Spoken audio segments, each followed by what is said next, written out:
Good evening, dearest folks. I will now be reading to you from a childhood favorite of mine, Aesop's Fables. Short stories that have morals at the end of them. And sometimes you can interpret them in your own way, but there's always something to be learnt. The first story shall be The Ass and the Grasshopper.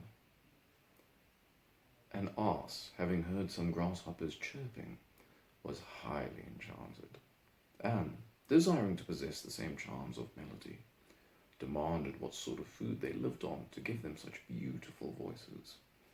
They replied, the dew. The ass resolved that he would only live upon dew, and in a short time died of hunger. Needless to say, it must be said, that which nourishes the rest of the crowd won't necessarily nourish you.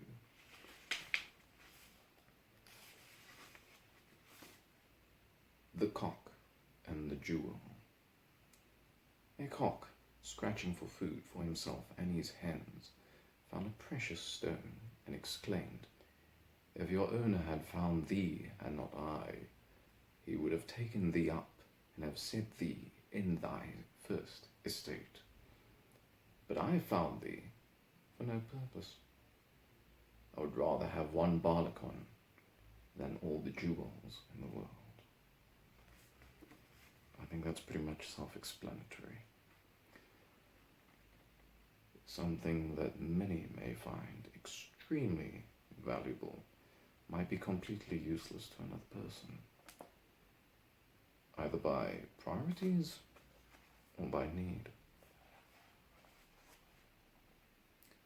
The Playful Ass.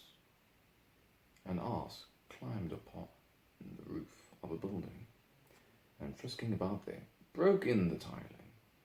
The owner went up after him, and quickly drove him down, beating him severely with a thick wooden cudgel. The ass said, "Why, I saw the monkey do this very same thing yesterday," and you all laughed heartily, as if it afforded you very great amusement.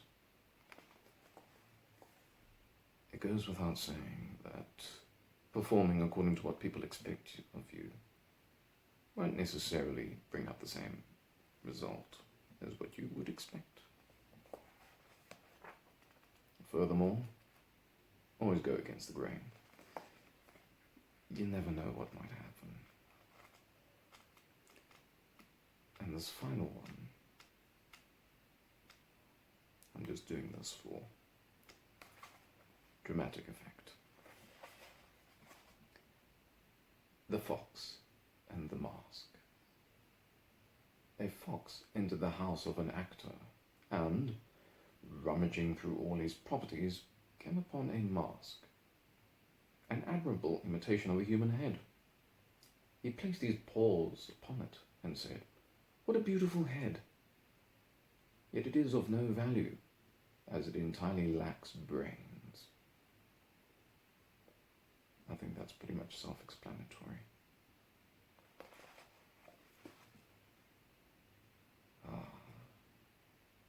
These tales still have so much to teach us, even years later.